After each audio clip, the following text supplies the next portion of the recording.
Hey guys, welcome back to another Cyber Friday. This is episode 3, I believe. Be sure to like, comment, subscribe, turn on post notifications, all that jazz, if you are interested in this series or if you like the other content on my channel. And let's get into it. So I skipped last week because I didn't really have anything new to share. I finished the Get Me in Cyber course that I was taking, and it was a lot of like foundational information, a couple of like port cheat sheets and like command cheat sheets and things like that. And so that was about it. And then the LinkedIn learning path that I was talking about, I'm still working through that. I kind of just listen to it like when I'm at work and things like that, just listen to it. And there was a podcast that I found a while ago called Darknet Diaries, and I forgot all about it until I watched a video today and someone was suggesting if you are getting into cybersecurity, they suggested 2 podcasts. Which ones were they? Cyberwire Daily. It's like cyber news. They said to, if I can find the video that I watched, I'll link it below. But they said to basically just like listen to today's and listen to it each day because it's like current news. And that way you can kind of get familiar with different like cybersecurity terms, as well as be up to date on cyber news. And if there's something that you don't like understand, you can always look it up and learn that way. And then, so that was Cyberwire Daily, and then the other one was Darknet Diaries. And Darknet Diaries is like a podcast about different like cyber threats and stuff like that, like telling the stories of different cyber threats. And I've listened to a couple of those episodes. That one I went back to the beginning. Darknet Diaries, I went back to the beginning, and I'm playing it from the beginning, just to hear about different cyber crimes and different like cyber, like larger scale, or they may have smaller scale ones too, cyber attacks and things like that have gone on in history. So that was pretty interesting as well. So those were 2 podcasts. I need to listen to the Cyberwire Daily one from today. I listen to Sundays and Mondays. I need to listen to the one for today because today is Tuesday, April 19th. So in my last Cyber Friday, I mentioned the CompTIA Security Plus book. It's CompTIA Security Plus Get Certified Ahead SYO. This is the 501 study guide. They're on the 601 test now. But the information isn't that much different. So I already had downloaded this and printed off this fat book. So I am going to study this one. I do have, there's one of straight practice tests. I have that one for the 601 version. I have it for the 501 and the 601. So I'm going to, I took the practice test for this one and I got like a 44%, which, I mean, to not have known any of this stuff, I feel like that's pretty okay. So they have like a pre-test that you can take, score yourself, and then it goes through the answers and explains like why that's the right answer. So I was going through that. It's 40 some questions, I believe. That's a lie. It's 75 questions. So yeah, and then it starts with chapter 1. Now, what I did find, what I also found, was, where is it? I found a, O-Line Security YouTube channel. They have a playlist called Cert Master Labs for CompTIA Security Plus, SYO 601, which is the latest Security Plus certification. And it's basically assisted labs. So there's 35 videos. They range from 13 minutes to like 47 minutes. Most of them being around like 20 minutes. Yeah, so they are, if I read it correctly, they're supposed to go along with the course of the CompTIA book. So I'm going to give that a try, as well as start going over and studying the book. In addition to studying the book, one thing that I'll probably incorporate into like the things that I listen to at work and things like that are the Professor Messer videos. So between like reading this and kind of like taking some notes and writing down questions and things like that, listening to Professor Messer, like during my, listening to like the LinkedIn Learning and Professor Messer during my like work day, as well as the CyberWire Daily and Darknet Diaries, and then like working on labs and stuff after work and trying to like build like a project. It's a lot, but no, I'm kidding. I mean, no, I'm not kidding. It is a lot, but just trying to do all of that just because I feel like I'm going to learn things quicker if I'm doing a lab that involves me having to do it. I'm going to be able to like understand a concept better if I'm doing it as opposed to just like reading and trying to memorize it. So today I am going to probably start with the assisted labs. The first one is assisted lab, exploring the lab environment. It's 25 minutes long. I'm going to link the playlist to this below. Hello, Editing Ferg here, and I am still going to link the O-Line Security playlist to the bottom, but I do think I have found some better resources, and I'll talk about those later on in the video, so stay tuned.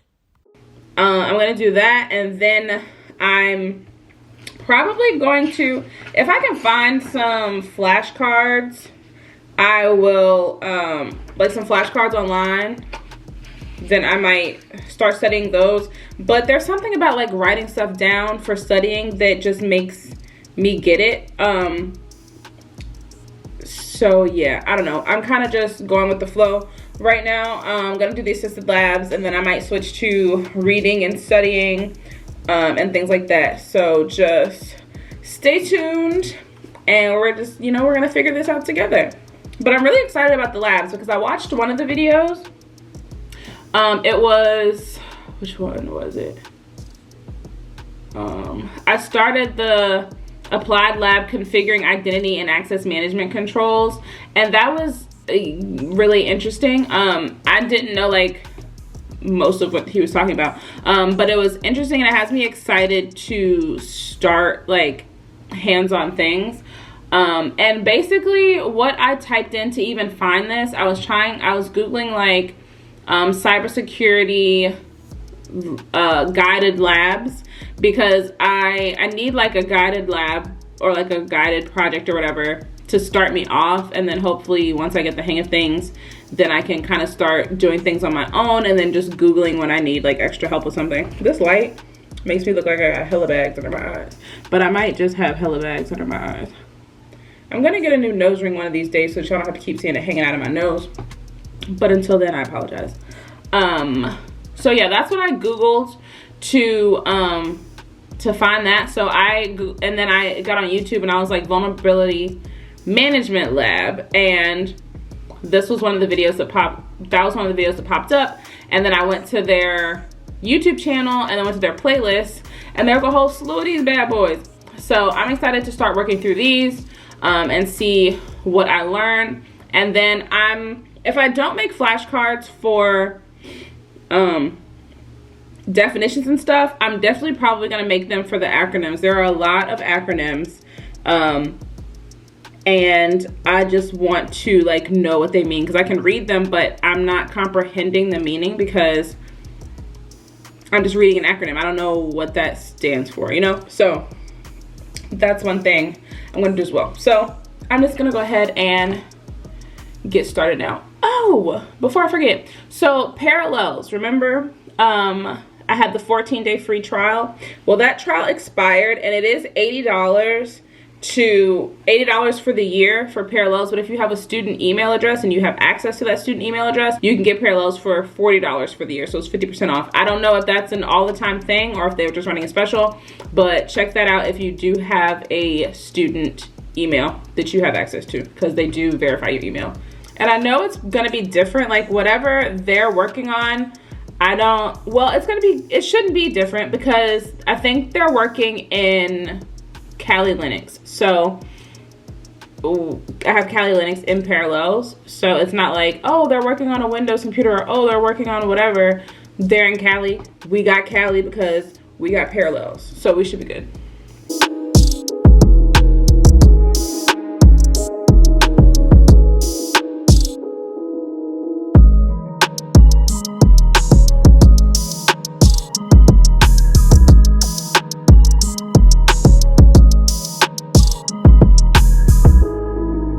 Wow. Okay, so I went to the Oline website, and these courses are expensive. It's like $3,000. So I'm gonna follow along the video to the best of my ability, but it's gonna be different because I'm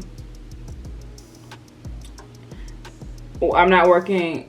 I don't know. I'm gonna see. It might be a little different, but we might be okay, because they're talking about getting familiar with a lab environment, but it's like through their lab environment.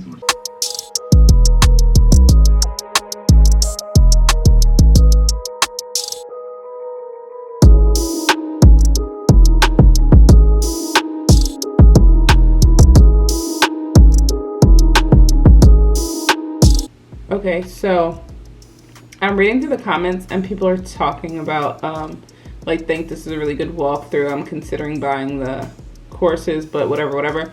So I'm thinking that I will not need to buy the courses because ain't nobody got money for that.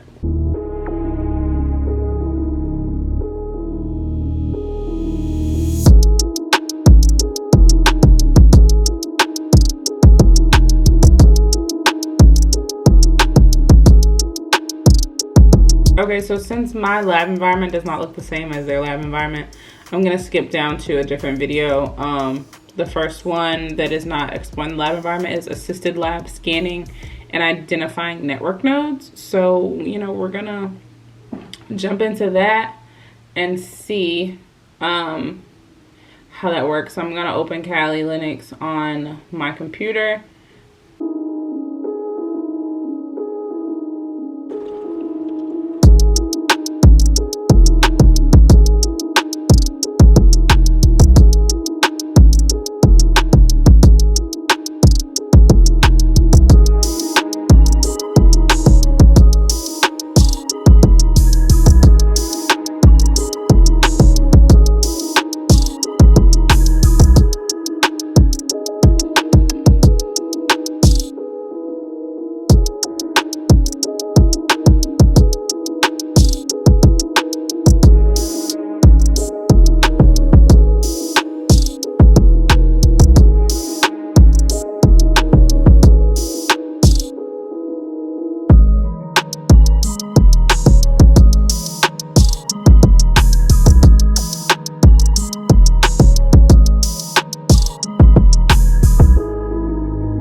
Okay, pause. So I ran the ARP command, like ARP-A, and mine looks different than his. His has dc1.corp or whatever, like the domain is what he called it, then his IP address. Mine has a question mark and then my IP address. So does that just mean that it doesn't know what the domain is? ARP-A command in quotes question mark.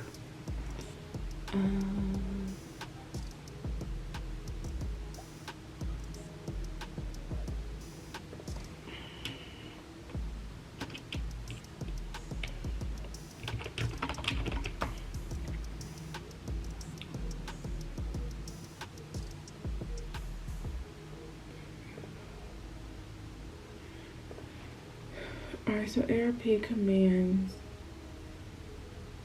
This page is so ugly. Next. Okay, here we go. God, this is ugly. Oh, Jesus.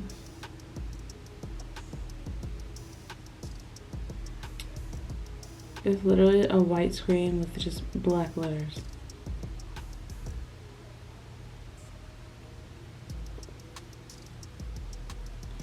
Okay, there has to be someone else on the internet who can explain this because I'm not reading that. Alright, let's see.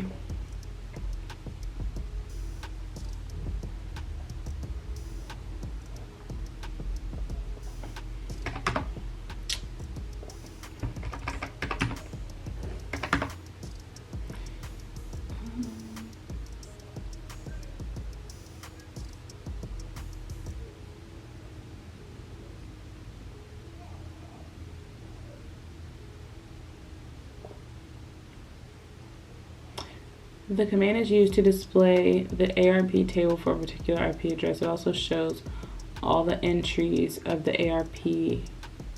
Is it cache or cache or table? And what the hell does ARP stand for?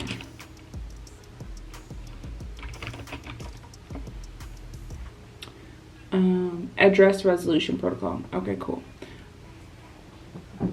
So I guess it's just supposed to show us who is connected or like who's using the IP address or something. And mine has a question mark. I don't really think it's that serious, so I'm just gonna move on. Okay, so it's basically that command is telling us what is using, like what's on your network or like what's using your network, whether it's like like printer or like laptops, different things. Mine has a question mark, I guess, because nobody's using it. It's not connected to anything. So yeah, I'm assuming that's why I have a question mark. We're gonna go with that.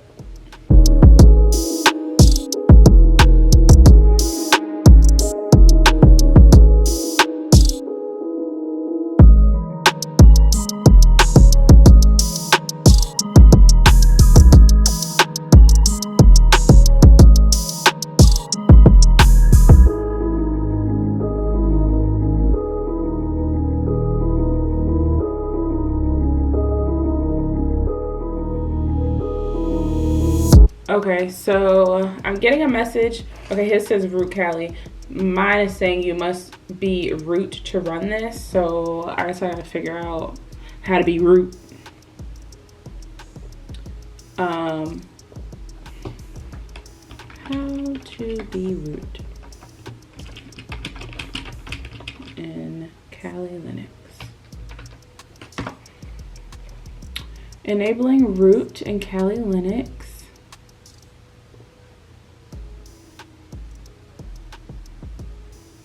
Oh, I think that's what the sudo command is for, but do you have to do it once? Command Kali Linux command for root. enabling root Kali.org sudo su, and then it'll ask for my Kali Linux password. So let's try that.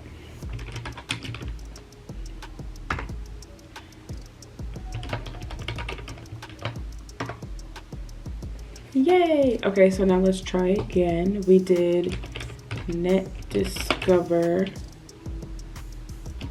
dash I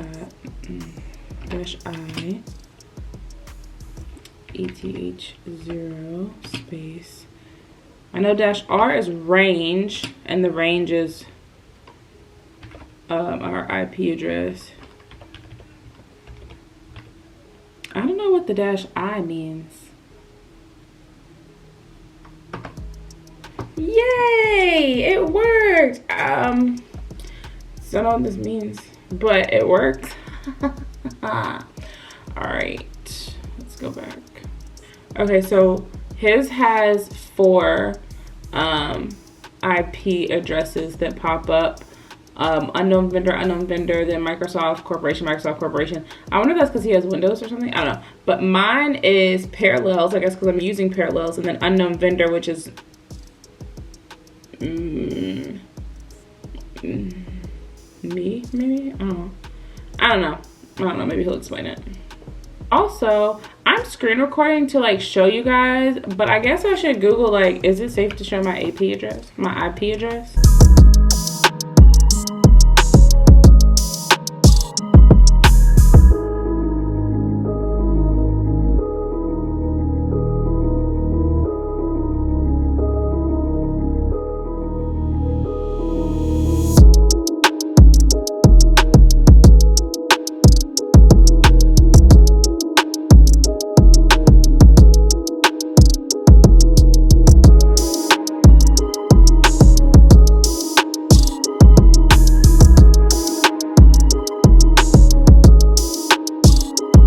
I don't know. I don't understand this well enough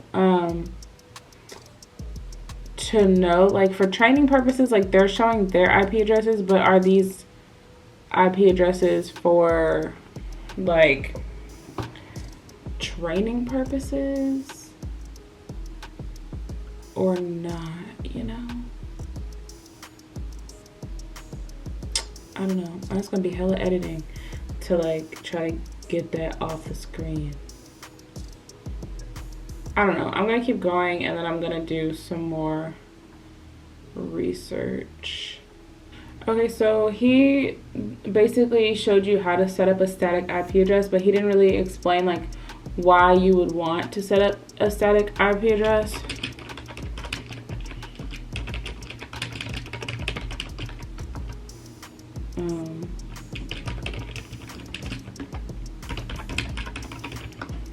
So why should I set up a static IP address in Kali Linux?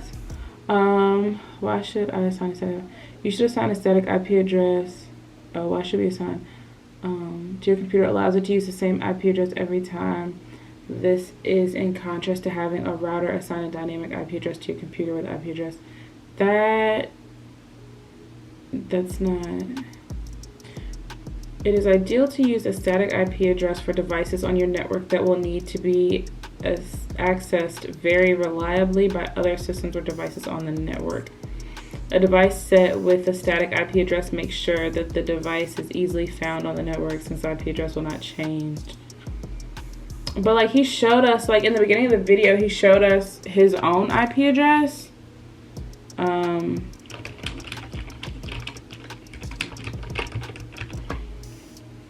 Okay, what is the purpose of an IP address? An IP address can be considered a digital address for your internet-connected devices as it reveals your geolocation to help the internet deliver content that's relevant to you. For example, it's due in part to your IP address that you see local restaurants pop up when you search sushi restaurants. Okay, how to find, what does it reveal? What IP addresses reveal about us? IP addresses reveal the geolocation of our internet-connected devices, which can include the following information: city, zip code, area code. IP addresses do reveal your geolocation, but not your precise location like a home address, and never your name, phone number, or other precise personal information. Instead, IP addresses might reveal your city, zip code, and area code, where you are connecting to the internet at that moment. This is why IP addresses change every time you connect from a new location or using a new router. And it's generally your router's IP address that is revealed, not the IP address of your internet connected devices such as a computer, tablet, or mobile phone that communicate with a router to connect to the internet. But is this the IP address of my actual computer, or is this the IP address of the Kali Linux operating system that I'm using currently? I don't even know if I can call him a friend, but a guy I just met works in cybersecurity, and I want to ask him, like, hey, I'm trying to learn cybersecurity and I'm like recording my screen as I go. Is it safe to show my Kali Linux IP address like that? Even though I don't like telling people about my YouTube and stuff. But I need to know for the people. Okay, well, I'm gonna worry about that later. We're just gonna keep going.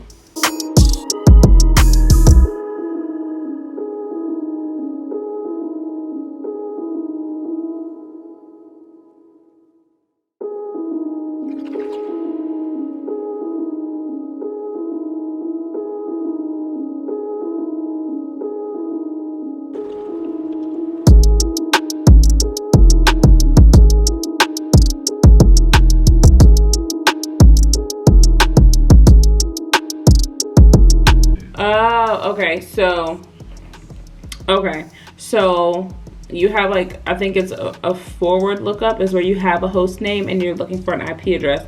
A reverse lookup is when you have an IP address and you're looking for a host name. Now, I don't know if we have a host name based on any of this, but I'm going to keep watching and get back to you. I don't know. Well, that video is done. I would love to, like, redo this once I, like, have a domain name and things like that. Basically just, like, practice on figuring out what's on, like, some of it worked, so just practice on figuring out, like, what is using the network and what's connected to the network and things like that. So all good. I think I'm going to study some of the book now.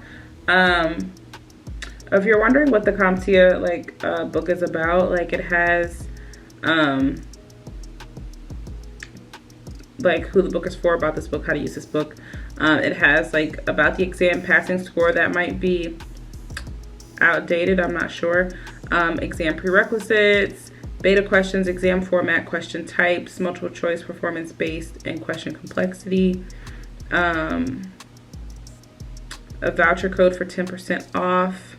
I don't know if that is still valid. And then for each they have objective to chapter map. So these percentages might be a bit off. So the first section, threats, attacks, and vulnerabilities, 21% of the exam. Technologies and tools, 22% of the exam. Architecture and design, 15% of the exam. Identity and access management, 16% of the exam. Risk management, 14% of the exam. Cryptography and PKI, 12% of the exam. I would Google and double check to see if those percentages are still accurate, because we are on a different version of the exam now. And then it goes into recertification requirements, pre-assessment exam, assessment exam answers, and then it goes into question 1. And each chapter, he goes into chapter 1, and each chapter, I believe, has a chapter quiz. Chapter 1 exam topic review, chapter 1 practice questions, chapter 1 practice question answers, and then it goes into chapter 2. So yeah, cool beans. And then I read somewhere too, like, you should be getting like an 80% on the exams consistently to deem yourself ready to take the certification. That is what I heard from one person. I do not know that to be true, because I have not studied for this yet. I have not taken it yet. I don't know what it looks like. So do your own research and go from there. What I'd also like, the exam questions, the pre-test questions, like when you're going over the answers,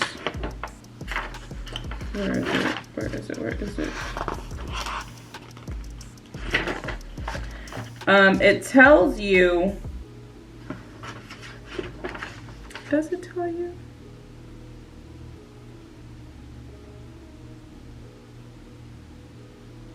I don't know if it tells you what chapter it's in, or if I went in and looked and figured out which chapter it's in. The ones that I got right, yay, thanks. And then the ones that I got wrong, I starred the correct answer and then I wrote what chapter it's in. So chapter 1, chapter 2.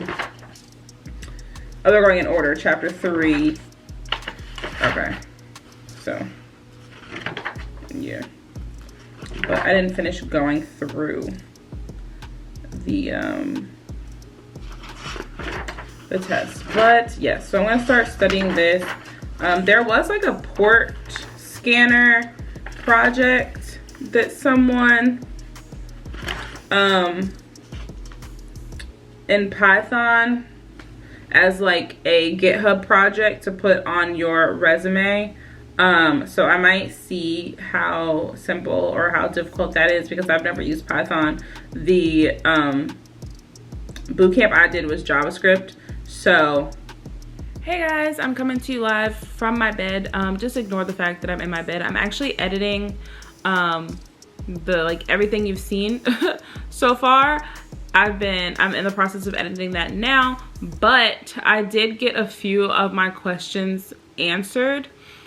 So I know like one thing I was wondering about, because I was talking about like, oh, you can like build a project with Python or JavaScript or whatever, and it can be in GitHub, and that's how you show your coding skills. With data analytics, you can take this data and transform it and build a visualization and analyze it, and that shows your analytical skills and stuff like that. But like, how do you transfer, like how do you get your labs on your resume? Well, labs aren't exactly something that go on your resume. It's just that hands-on experience. It can go on your resume, but not like, oh hey, I did this lab or I built this lab type thing. And I mean, there still might be a way to do that, but it's more so for you to get that hands-on practice with these different like concepts and things like that, like actually doing it, not only like, oh, hashing is when you do this, like actually doing a hashing exercise so like you know how to do it. So that's really what labs is. And so I guess if you just keep doing labs and you get familiar with those specific skills, then you would put those specific skills on your resume. Like when it comes to resumes and stuff, I personally would not put anything on there that I am not comfortable with answering like an interview question on. And if there's like say there's a skill that you're comfortable with and you feel comfortable putting it on your resume, I would try to like Google or like YouTube some interview questions pertaining to that, just to make sure you can answer those and be really confident about putting it on your resume. Because if it's on your resume and you get an interview, somebody might ask you about it. But anyway, so that is that answered that question. And there was a video that I found where the guy literally asked that question, like, okay, you're building this home lab, how do you, like, you're a beginner and you don't know what you don't know, so like how do you like show what you've done in these labs? And the other guy was basically saying like, you don't, there's really no way to do it. And then he was talking about different websites like Try Hack Me and Hack the Box and some other one, where you just work through it and have different levels and stuff. And while I don't know if that necessarily, I think you get something like in Try Hack Me, you get like shields or certificates or something to like rank your levels and things like that. While I think you can put it on like your LinkedIn profile and stuff, and I don't think jobs really look at that as, oh, you have the experience. But I do think that it still might look good. So I don't know, I'll have to research that some more. But basically, if you don't want to build your home lab and like spend all this time on the internet trying to like build a lab and build 2 virtual machines so that one can hack the other or whatever you're trying to do. Just do like try hack me and all these other things, because those are already built labs and you're just going through the exercises. Try hack me is not all the way free. And that is why I stopped using it beforehand. But I feel like if I would have looked at the price, I probably would have just paid for it. It's $10 a month, or $7.50 a month if you pay yearly, with 2 months off plus $15 tax. So it still ends up being $90.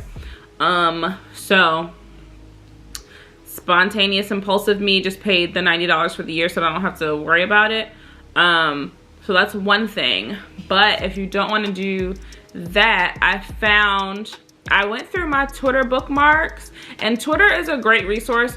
Now it can get very overwhelming because there's so many different pieces of information, like do this, don't do that, don't do this, do this type stuff, but there's still a lot of good information out there. So I was going through my bookmarks and I found a tweet that suggested this 101 Labs CompTIA Security Plus, and it is a book of labs.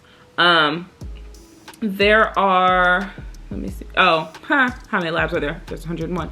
Okay, so there are 101 labs, and it says CompTIA Security Plus, although like when I just opened it, it does say that the material entailed in this guide is not sponsored by, endorsed by, or affiliated with CompTIA.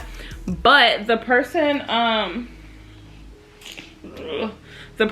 Twitter that suggested it back in my bookmarks, this guy is jbizzle703 on Twitter, John Breath. He has a YouTube channel that I haven't checked out yet, but it's called Cyber Insight. So I'll have to check that out. And so basically he was responding to someone's tweet who said that like watching Professor Messer videos is like boring. Like they had bought the Cert Master Labs or something, and it's more interesting than listening to people talk. So he responded and was like, take a look at this. I used their Net Plus / CCNA / Linux Plus books as models for some of the lab videos I've done on YouTube. I haven't tried the Sec Plus labs, but if they're anything like the ones I've used, it'll be very helpful. So he didn't use this specific Security Plus one, but he used this 101 Labs for other things that he's done. And he's like based on, I followed him for a little while, and he's always like giving like good advice and resources and things like that. So I'm gonna take his word for it and trust it, and I'm excited to work through these labs.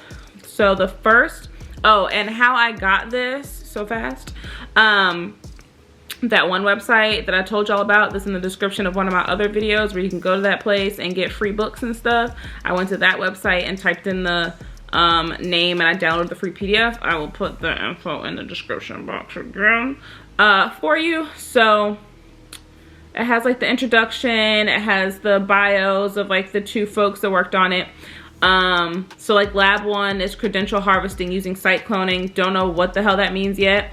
But it tells you the learning objective, the purpose of the lab tool, Kali Linux. So I have Kali Linux via Parallels on my computer, so that works. And then it tells you the walkthrough. Now as the labs go on, it says that they will do like less of a walkthrough just to save time, but like if you forget a step or confused about like what should come next, you can just always go back to one of the earlier labs and get those like step by step. So I'm excited to look through this. So I think I'm gonna end it out here. I'm excited. I'm getting really excited now that I'm trying to get like hands-on. A lot of this is Googling and problem solving, as you can see. Oh, let me stop this screen recording, Jesus. Okay. A lot of this, 1 hour and 11 minutes.